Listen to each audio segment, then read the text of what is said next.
Absolutely amazing song right there. I'm very up for tonight's conversation song. One Man Can Change the World. All right, a heartfelt 2015 hip-hop ballad by rapper Big Sean. All right, featuring Kanye West and John Legend. Now, it serves as a tribute to Big Sean's late grandmother, a trailblazing World War II veteran and police officer, celebrating her profound impact on his life and legacy. Now, One Man Can Change the World is really apt for tonight's conversation, and we might just get as well into it. Now, welcome back. It's still Real Night Moments, and this is a very, very, very special Monday segment, which we call The Real Man. Okay, and of course, we are getting into it. Every week, we bring you conversations on Real Man that challenge you, inspire you, equip you to do well, to become better leaders, all right, to become better husbands, better fathers, professionals, and contributors to society. So tonight we're asking a very important question. What does leadership entail, all right, in society? What does leadership entail in the 21st century, especially for a man? The world is changing rapidly. Technology is evolving. Families are changing, workplaces are changing, expectations are changing, but one thing remains constant: the need for good leadership. According to global leadership studies, organizations and societies today are looking beyond authority and titles. All right, they're looking for leaders who can influence, inspire, adapt, communicate effectively, and serve others. What does this mean for today's man? All right, to help us answer that question, we have a distinguished guest joining us tonight. All right, and I'm going to let Jonathan tell us who is with us in the studio. Like, tonight is awesome, and we have a distinguished guest. And our guest tonight is a respected leadership expert whose name has become synonymous with leadership development across Nigeria and Africa. His name is Linus Okorie, MFR. Yes, so drum rolls. He's a superman here in the building with us tonight. And he's a renowned leadership development coach, a human capital development consultant, and a thought leader. For nearly 3 decades, he has been a passionate advocate for good leadership in public and corporate governance. And he is the founder and president of Guardians of the Nations International, popularly known as GOTNI. Gotni. Yes, exactly. I call it Gotni, but I call it... Got it. You understand? All right. So it's a leadership development organization that has nurtured thousands of young people, professionals, and public servants through various leadership initiatives. And its work continues to shape the next generation of ethical and transformational leaders. Sir, welcome to the Real Man. I wanted us to echo it together. I'm very glad to be here today. Great to have you, sir. Great to have you. All right, we can go on and on, giving him his accolades and flowers, but maybe if you're listening and you want to ask questions or you wanted to come back again, maybe this time around you ask for special appearance from him. But for now, we're going to make the most of this conversation. So let's begin from the beginning, or should I say the beginning? All right? Yes. How did your journey into leadership development begin? It will interest you to know that I was only 19 years old. Wow. When the vision for leadership development hit me. That's like 32 years ago. Wow. 32 years ago. 32 years ago. Okay. 32 years ago. So we can do the math. Okay. But, so I had just left government secondary school Owerri. Okay. All right. As a senior prefect. Wow, the head boy. Salute you, sir. Yes, absolutely. And then it was one of those days that I attended the Word of Faith Bible Institute, one of those powerful programs. Wolfby. Yes, Wolfby. Got me, Wolfby. I see what you do there, sir. The rhyme. And so, while I was in class, there's a particular course called Understanding Divine Direction. Okay. And I came across the book of Nehemiah.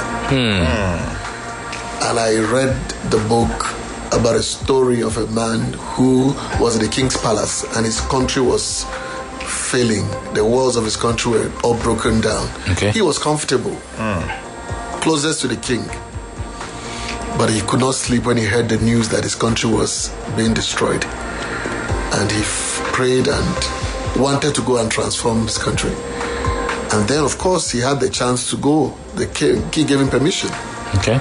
You know, when I saw the model of leadership, first, he didn't just go start to fix the problem. First, he observed to understand the issues. Okay. right? Yeah. He stayed back end, observing, working with data to understand what was the real issues. After he had done the great work, he went into mobilization of resources, mobilization of humans, and then he set the plan. The strategy was fantastic, and then he began to set the people in their various order, and set the agenda, and gave it timelines. It was specific.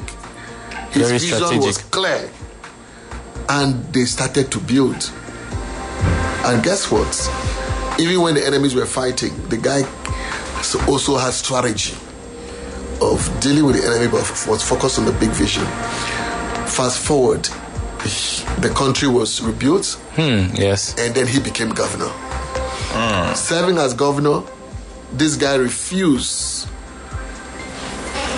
to be somebody who doesn't have integrity. He refused to be somebody who will cheat the masses. He used his money to feed them on his table as governor. And when even the people who came with injustice to take from the people, from the poor, he stopped them. So I wept for 3 days, actually. Yes, I did. Wow. I was weeping about the situation. I'm like, where do you find this kind of leaders in Nigeria?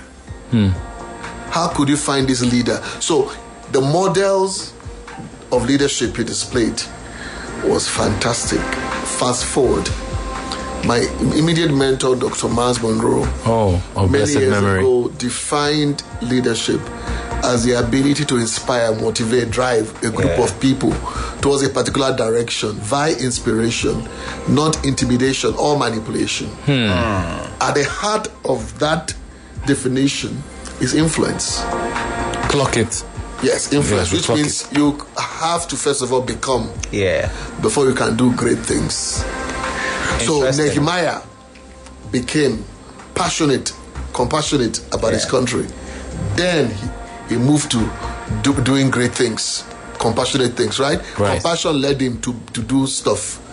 So if you can't become outstanding first, you can't do outstanding things. So leadership in the context of that just tells you that, hey, wait a minute, my journey started when I understood the burden of leadership. Wow. Interesting. And so I decided that from that age 19, I was not going to do anything else with my life but I was going to focus on building leadership capital for this country. And so that's how I started with forming Gotney.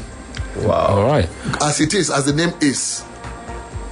So Gotney has been in existence for 32 years. For 32 years. Yes, absolutely. So I got into the university with it and floated a leadership club in the university. Wow. And from that time up to now, we have built gradually until now we run the most comprehensive leadership center in the country. And then now we're pursuing a leadership university. So you can imagine the journey. Can I I enroll? think you deserve an applause for that. Can I Word. You deserve an applause. Yes, sir. Well done, sir. Celebrate that, sir. So we have a lot of questions, but I want to jump to some of the crucial ones because in answering this question that you did, you answered a few others. You know, so I know that that is your calling. That's the purpose which you're here to achieve. Now, I want to find out for the man listening right now, in this 21st century, what does leadership look like? So, you know, every day the dynamics are changing. The dynamics are not the same. The world is so changed. In fact, speed is the name of the game. Okay. So the world is now in my palms, which means distance is completely dead. Yeah. What it means is that anybody listening to me today, your competition is no longer local. Your competition is international. Okay. Global now. We global. It's global. What it means is that if you're a contractor, right, you're no longer competing with local contractors in Nigeria. You're not competing with China. You're not competing with those from India. Yeah. You're not competing with Asians. You're not competing with those who are coming from other parts of the world through third parties, through people that look like us, to invest and seek for those contracts you're looking for. Okay. So what does it mean? It puts pressure on you to stretch. All right. So to become more. To become more. Right? To become more. So that you invest in your personal development much more. So you can understand the dynamics. Because the 21st century has some realities. Technology is up there. That's right. Every day there's something new. Artificial intelligence taking over. The dynamics are too many. Every day, tools of technology are just popping out, right? Right. So what it means is that everyone will also do what? Reinvent. Otherwise, you will be left behind. And there's a popular saying, adapt. Do you understand what I'm saying? Die, so to speak. right? So there's globalization. Then there's diversity. Yeah, so now you begin to learn how to live in a multicultural world, in a multicultural system. So you have to be able to learn how to do that. Because if you don't, you can leave your country to visit another country and you don't even know how things are done there.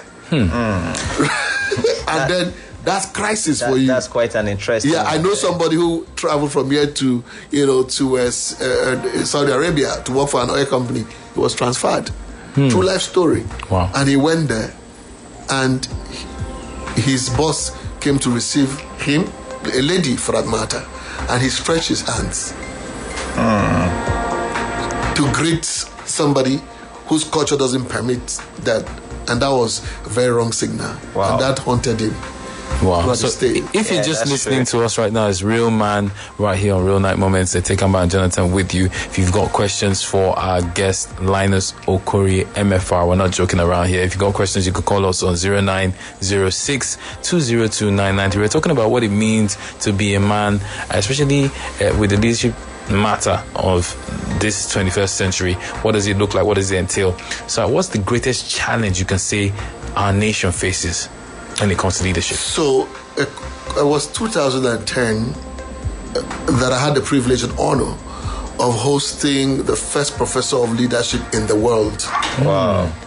Then he was in just early 80s. His name is Professor John Adair. Oh, John Adair. Over 80 books, yes. Started leadership as a course, University of Surrey, chairman United Nations Leadership Systems, with top millions of people following his school of thoughts.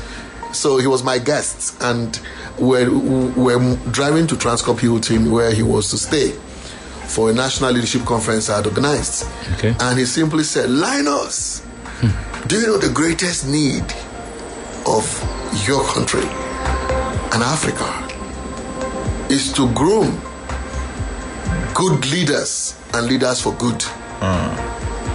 Good leaders and leaders for good. That hit me like a thunderbolt. I've heard a lot of people say the challenge of Nigeria is all manner. I say poverty, some say all kinds of stuff. But I tell you, the greatest challenge of this country is deficit of leadership capital. And when I mean deficit of leadership capital, I'm talking about the fundamental foundation of leadership mentality, mindset, leadership mindset, lack of leadership mindset. What it means is that I'm talking about the foundation of leadership, which means every individual in this country would have to do something to grow his or her leadership capital. Because if we succeed in doing that, what it means is that whether you are doing business, you think leadership. Does that make sense? Yes. So you understand that leadership is selflessness. Okay, selflessness. So anybody who is selfless, father is selfless, mother is selfless, right? Your work colleague is selfless, right? That's leadership, right? Yeah. Leadership is responsibility, right? So we begin to be responsible, right? Yeah, sure, definitely. So the leadership is serving others. Leadership is eating last. A great man wrote a book and titled it Action. In fact, he titled it Leaders Eat Last. Can our leaders eat last? Simon Sinek. Eating at this point. Simon Sinek. you know, motherhood. If you remember motherhood, the mother will first of all feed every child, Right. before feed the husband before she even eats. You see? Joys of motherhood. That's No, motherhood, good. right? So what it means is that leaders eat last.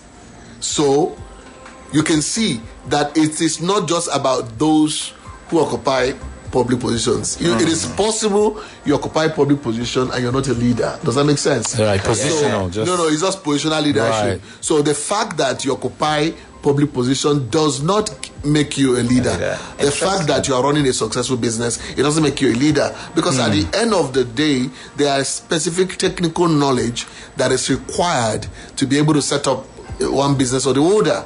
So what it means is that if you want to be an outstanding success in the business that you run, then you begin to apply the principles of leadership.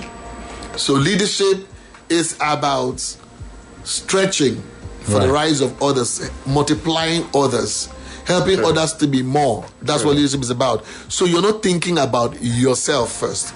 You're thinking about the well-being of other people. So imagine if you had leaders in different specs of this life, different part of our life, who just exercise the ability to serve others. Right. Whether they're in position or not. Imagine if people in this country could even understand the meaning of compassion. Compassion, just feeling for others, right? Yeah. Imagine if people could be compassionate. Then what it means is that people will no longer be seeking for office, forcing themselves Into office. Because you can't force your way to serve me. That's true.